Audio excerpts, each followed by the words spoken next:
Pagbati sa lahat, ang aking tatalakayin ay natalakay na noong unang semestre, bagamat inaasahan kong kayo ay makinig nang maunawaan ng lubos ang aking report. Narito ang mga bahagi ng aking report. Una, ang pagsasalita. Pangalawa, ang pagkontrol sa tono ng tinig. At ang panghuli, ang palatunugan, produksyon, klasifikasyon, at artikulasyon. So, una ang pagsasalita. Ang pagsasalita ay mahalagang bahagi ng pakikipag-ugnayan sapagkat dito na ipapahayag ang ideya at reaksyon. Ito ang unang natutuhan ng tao sa pamamagitan ng pakikinig, lalo na sa loob ng tahanan sa pamamagitan ng panggagaya. Habang lumalaki ang bata at nakikisalamuha sa iba, patuloy na lumalawak ang kanyang kaalaman at bokabularyo. Ayon sa psikologo, sa edad na 2 hanggang 9 na taong gulang, mabilis na lumalawak ang bokabularyo ng bata sa kanyang unang wika. Ang katawan ng tao ay binubuo ng mga sangkap na may iba't ibang tungkulin sa pagsasalita. Ang mga ito ay nagtutulungan upang makabuo ng malinaw at wastong tunog o phonema. So meron tayong 3 mahahalagang salig sa pagsasalita. Una, ang pinanggagalingan ng lakas o enerhiya. Ito ang hangin na mula sa ating baga. Pangalawa naman, ang artikulador. Ito ang mga bahaging humuhubog sa tunog. Ang pangatlo naman ay resonador. Ito ang nagpapalinaw at nagpapalakas ng ating tunog. May 4 na mahalagang bahagi ang ating bibig. Una, ang dila at panga. Pangalawa, ang ngipin at labi. Pangatlo, malambot na ngalangala at ang pang-4, ang matigas na ngalangala. Ang mga ito ay tumutulong sa pagbigkas ng malinaw at tamang tunog. Ang tono ng tinig ay mahalaga sa pagpapahayag ng damdamin at mensahe. Ang tamang tono ay nakatutulong upang mas maunawaan ang sinasabi ng nagsasalita. Nagbabago-bago ang hugis at laki ng guwang ng bibig dahil sa malayang paggalaw ng dila at panga. Iba-iba rin ang posisyon ng dila at labi depende sa tunog na binibigkas. Dahil dito nagkakaiba-iba ang mga tunog na nililikha ng tao sa pagsasalita. Ang tono ng tinig ay nakokontrol sa pamamagitan ng bilis at tensyon ng pagpalag ng mga kwerdas pantinig o vocal cords. Kapag mabilis ang pagpalag, tumataas o numinipis ang tinig. Kapag mabagal naman, bumababa o lumalalim ang ating tinig. Katulad na lamang ng timbre. Ang timbre ay tumutukoy sa kalidad ng boses. Merong sa babae at sa lalaki. Sa babae naman, meron silang soprano at alto. So, ang soprano, ito ay ang mataas, malinaw at magaan na tinig. Samantalang ang alto, ito ay mas mababa, makapal at medyo malat. Sa lalaki naman, merong tenor at baso. Ang tenor, ito ay mataas at magaan. Samantalang sa baso, ito naman ay mababa, malalim at makapal. So, ang range, ito ay ang distansya sa pagitan ng pinakamataas at pinakamababang pitch na komportableng nagagamit sa pagsasalita ng isang tao. Meron itong 2 uri. Una, ang malawak na range at ang pangalawa naman ay makitid na range. So, ang malawak na range, ito ay mas komportable at epektibong magsalita. Ang makitid na range, ito yung hindi gaanong komportable sa pagsasalita. Sa pagkakaiba ng tinig ng babae at lalaki, is yung babae meron silang mas mataas na tinig at mas maikli ang babagti ng tinig. Samantalang sa lalaki naman, mas malalim ang tinig at mas mahaba ang babagti ng tinig. Ngayon, dumako naman tayo sa palatunugan, produksyon, klasifikasyon at artikulasyon ng mga tunog. Ang araling ito ay isinasaayos upang magsilbing gabay ng mga mag-aaral sa pag-unawa sa wika, lalo na sa palatunugan at sistema ng mga tunog ng wikang Filipino. Layunin nitong malinang ang makaagham na pag-aaral ng wika at mapahalagahan ang wikang ginagamit sa ating bansa. So ang wika ang pangunahing kasangkapan ng tao sa pakikipagkomunikasyon at pakikihalubilo, lalo na sa isang bata. Ito ang unang paraan ng pagpapahayag na nahuhubog sa loob ng pamilya sa pamamagitan ng pakikinig, pakikipag-usap at pakikipagkwento.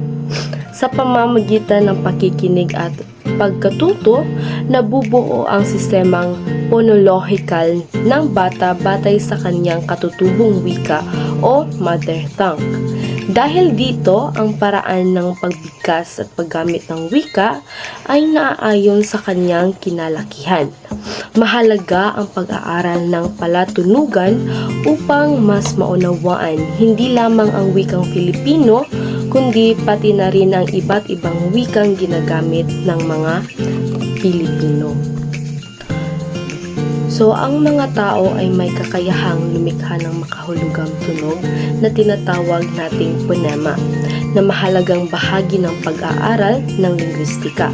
Ang tunog ay nagmumula sa hininga na mula sa ating baga at hinuhubog ng bibig, guwang ng ilong, resonador at artikulador. So, ang wikang Filipino ay binubuo ng mga ponemang katinig, kabilang ang impit na tunog o glottal stop. Makikita sa mga salitang gaya ng pag-asa. At ng 5 ponemang patinig na A, E, I, O, at U. Kung saan nakikita nyo sa ponemang katinig, merong NG. So, ito ay tinatawag na digrapo. Isa itong digrapo na may 2 titik, ngunit isang tunog lamang. So, meron tayong slash o virgule. Ginagamit ito sa ponemikong transcription. Ito rin ay ipinapakita na ang tunog ay hiwalay at nag-iisa. Walang kasamang ibang tunog. Sa binagong alpabetong Filipino naman, 1987, meron tayong 28 na titik na sumisimbolo ng pagtanggap, pag-unlad at pagbabago ng wika. So, narito naman ang ating 8 hiram na titik. Ito ay ang C, F, J, N, Q, V, X at Z. Ito ay ginagamit sa mga hiram na salita. Nakakatulong ito sa pagpapayaman ng wikang Filipino. Ang mga tunog na nalilikha sa pagsasalita ay tinatawag natin na phonema. Ang phonema ay makabuluhang unit ng tunog sapagkat kapag nabago o nabawasan ang isa, nagbabago rin ang kahulugan ng salita.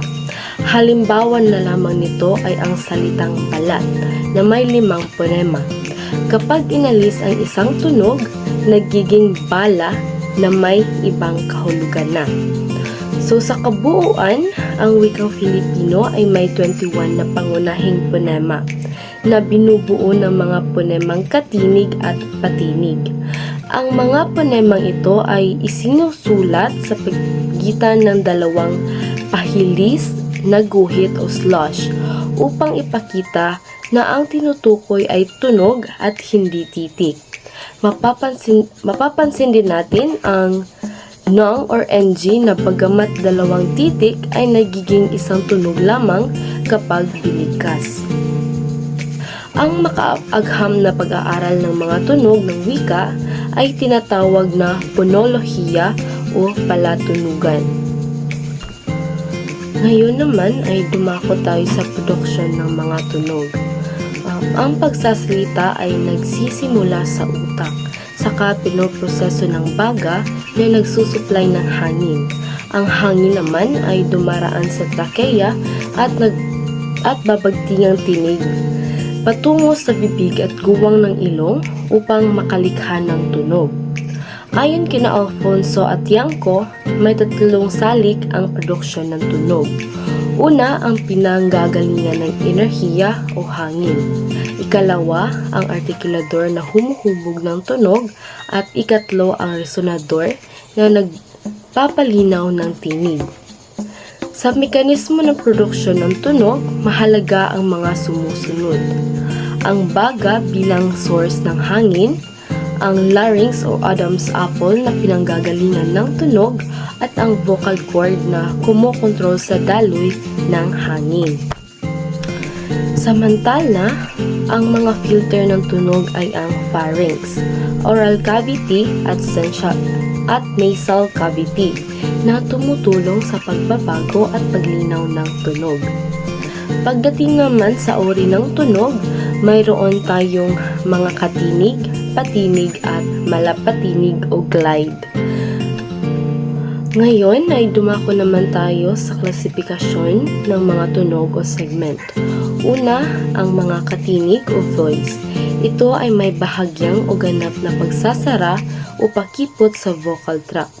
Gumagalaw ang babagtingang tinig sa pagbigkas. Pangalawa, ang mga patinig o voiceless. Ito ang or open sounds. Ito ay halos walang hadlang sa vocal tract kaya malinaw ang tunog. Gaya na lamang ng a, e, i, u at u. Pangatlo ay ang mga malapatinig o glide. Ito ay hindi nagsisilbing nucleus ng pantig at mabilis bigkasin. Halimbawa na lamang ay Y sa kamay at W sa waray. Sa artikulasyon ng mga consonant, ang dila ang pangunahing artikulador. Ito ay may iba't ibang bahagi gaya ng tip, blade, katawan, likod, at ugat ng dila na gumaganap ng mahalagang papel sa pagbuo ng iba't ibang tunog. Sa kabuuan, ang pag-aaral ng palatunugan ay tumutulong upang mas maunawaan natin na hindi lamang ang wikang Filipino, kundi pati ang proseso kung paano tayo nakapagsasalita at nakakalikha ng makabuluhang tunog. At dito lamang po nagtatapos ang bahagi ng aking talakayan. Naway meron kayong naunawaan at maraming salamat sa inyong pakikinig. Paalam!